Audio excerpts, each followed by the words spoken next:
नमस्कार दोस्तों, मैं हूं आपका दोस्त परविंदर।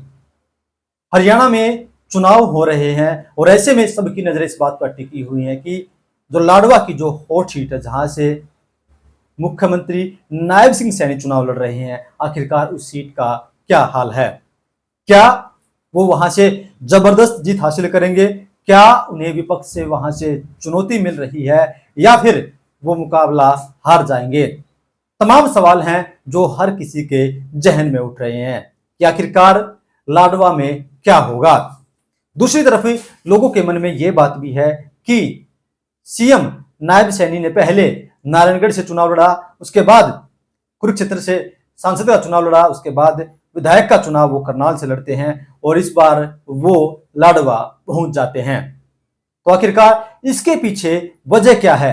आखिरकार क्यों बार बार वो अपनी सीट बदल रहे हैं? क्या सीएम को करनाल से हार का डर था या इसके पीछे कोई बड़ी वजह थी जिसके चलते उन्हें लाडवा सीट पर भेजा गया है जहां से वो चुनाव लड़ रहे हैं? चलिए, अगर हम लाडवा सीट की बात करते हैं तो लाडवा सीट जो है पहले थानेसर विधानसभा के अंतर्गत आती थी। 2009 में जो है ये सीट अलग बनी और यहां पर चुनाव हुए। अगर बात करें इस बार यहां पर त्रिकोणीय मुकाबला देखने को मिलेगा। एक तरफ भारतीय जनता पार्टी ने सीएम नायब सिंह सैनी को चुनावी मैदान में उतारा है, दूसरी तरफ कांग्रेस पार्टी ने विधायक मेवा सिंह को यहां से टिकट दी है। अगर हम लाडवा की बात करते हैं तो लाडवा में इनेलो का अच्छा खासा प्रभाव रहा है और बड़शामी को यहां से चुनावी मैदान में उतारा गया है। पहले वो विधायक भी रह चुके हैं और उनके परिवार का या यूं कहें कि उनका या फिर इनेलो पार्टी का अच्छा खासा दबदबा हर बार जो है वो लाडवा में देखने को मिला है।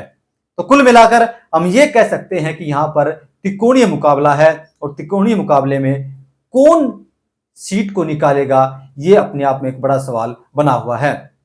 मेवा सिंह जो कि कांग्रेस पार्टी के उम्मीदवार हैं, उन्होंने 2009 में भारतीय जनता पार्टी के टिकट से चुनाव लड़ा था और तकरीबन 23,000 के आसपास उन्हें वोट मिले थे।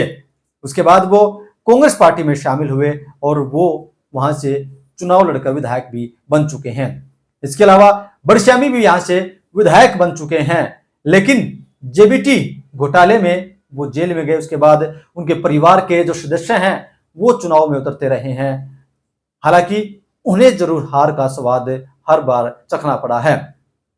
2014 की हम बात करते हैं तो यहां से डॉक्टर पवन सैनी ने चुनाव लड़ा था और बड़श्यामी के परिवार को तकरीबन 3,000 वोटों के मार्जिन से उन्होंने मात दी थी और उन्होंने यहां पर जबरदस्त जीत हासिल की थी।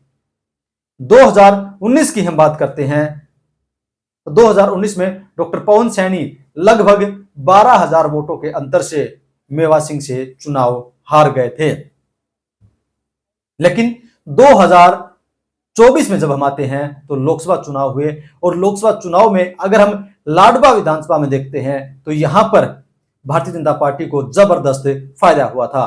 भारतीय जनता पार्टी ने जबरदस्त टक्कर जो है या यूं कहें कि बीजेपी ने यहां पर कांग्रेस पार्टी को मात दी थी, क्योंकि जो बीजेपी पार्टी का उम्मीदवार था जिंदल, उन्हें तकरीबन 66,000 वोट मिले थे, जबकि जो कांग्रेस पार्टी का उम्मीदवार और आम आदमी पार्टी का जो उम्मीदवार था, क्योंकि दोनों का गठबंधन था, गुप्ता जी मैदान में थे, सुशील गुप्ता, तो उन्हें तकरीबन 57,000 वोट यहां से मिले थे। तो कुल मिलाकर हम ये कह सकते हैं कि लोकसभा चुनाव के हिसाब से बीजेपी यहां पर काफी मजबूत है।